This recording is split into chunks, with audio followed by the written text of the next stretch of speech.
আসসালামু আলাইকুম ভিউয়ার্স, স্বাগত জানাচ্ছি আমার চ্যানেল মারুফাস ক্রিয়েশনসে। আজকে আমি আপনাদের তৈরি করে দেখাবো খুবই মজাদার লাউ চিংড়ি। আপনারা তো এটার টেস্ট সবাই জানেন, এটা খেতে অসম্ভব মজাদার।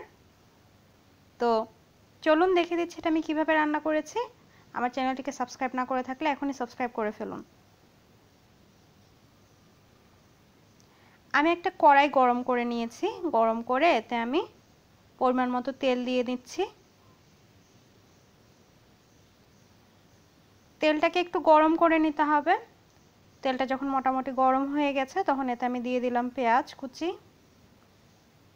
পেঁয়াজটাকে ভেজে নিচ্ছি। পেঁয়াজটাকে কিন্তু একদম ব্রাউন করে ভেজে নেওয়ার কিছু নেই। পেঁয়াজটা যখন একটু একটু ভাজা হয়ে যাবে তখন আমি এতে দিয়ে দিচ্ছি আস্ত জিরা। আপনারা চাইলে জিরার গুঁড়োও দিয়ে নিতে পারেন বা বাটা জিরাও দিতে পারেন। আস্ত জিরা দিয়ে দিলাম, দিয়ে কিছুক্ষণ নাড়াচাড়া করে এবার এতে দিয়ে দিচ্ছি রসুন বাটা। দিয়ে এবার আবারও একটু ভেজে নিচ্ছি। খুব বেশিক্ষণ ভেজে নেওয়ার কিছু নেই, অল্প একটু নাড়াচাড়া করে এবার এতে দিয়ে দিচ্ছি সামান্য একটু পানি, যাতে করে মশলাগুলো পুড়ে না যায়। এবার মিশিয়ে নেওয়ার পরে এবার দিয়ে দিচ্ছি পরিমাণ মতো লবণ, হলুদ। আবারও নাড়াচাড়া করে নেওয়ার পালা। একটা কথা বলে নেই, লাউয়ের মধ্যে কিন্তু খুব সহজেই হলুদ এবং ঝাল বেশি হয়ে যায়, তাই কিন্তু এটা খুব খেয়াল রাখতে হবে, খুব বেশি হলুদ দেওয়ার দরকার নেই। এবার আমি চিংড়ি মাছগুলো দিয়ে দিচ্ছি। আর লাউ চিংড়ি রান্নার জন্য যে চিংড়ি মাছগুলো নেওয়া হয় সেগুলো কিন্তু ছোট ছোট দেশি চিংড়ি নেওয়া হয়। তো আমার কাছে ছোট ছোট দেশি চিংড়ি ছিল না, আমার কাছে বড় চিংড়িগুলোই আছে, তাই এটা দিয়েই করছি। আপনাদের কাছে যদি ছোট চিংড়ি থাকে তাহলে সেটা দিয়েই করবেন, সেটা দিয়ে আসলে বেশি টেস্টি হয়। তো আমি চিংড়িগুলো দিয়ে খানিকক্ষণ নাড়াচাড়া করে নিচ্ছি। একটু পানি দিয়ে দিলাম যাতে করে চিংড়ির ভিতরে মশলাটা ভালো মতো ঢুকে যায়। এবার খানিকক্ষণ নাড়াচাড়া করে এতে দিয়ে দিচ্ছি লাউগুলো। লাউগুলো আমি মোটামুটি পাতলা পাতলা করে টুকরো করে কেটে নিয়েছি, দেখতেই পাচ্ছেন কিভাবে সাইজ করে কেটে নিয়েছি। এবার লাউগুলো দিয়ে দিচ্ছি সব।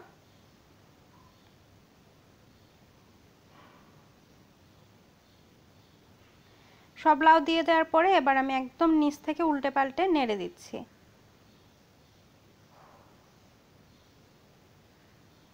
আমি কিন্তু এখন পর্যন্ত লাউয়ে কোনো মরিচ দেইনি, তার কারণ আমি এখানে দুই ধরনের মরিচ দিব।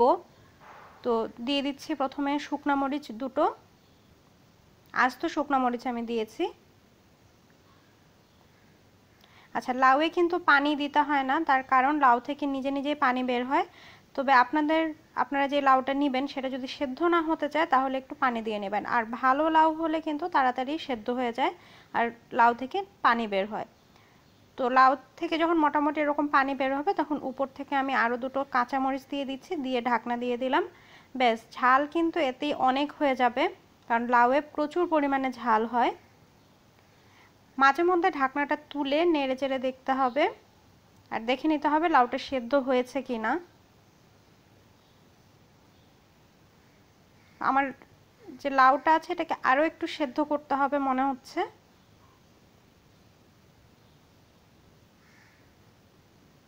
এখনো সেদ্ধ হয়নি, তো আমি এটাকে ঢাকনা দিয়ে ঢেকে আরও খানিকক্ষণ সেদ্ধ করে নেব।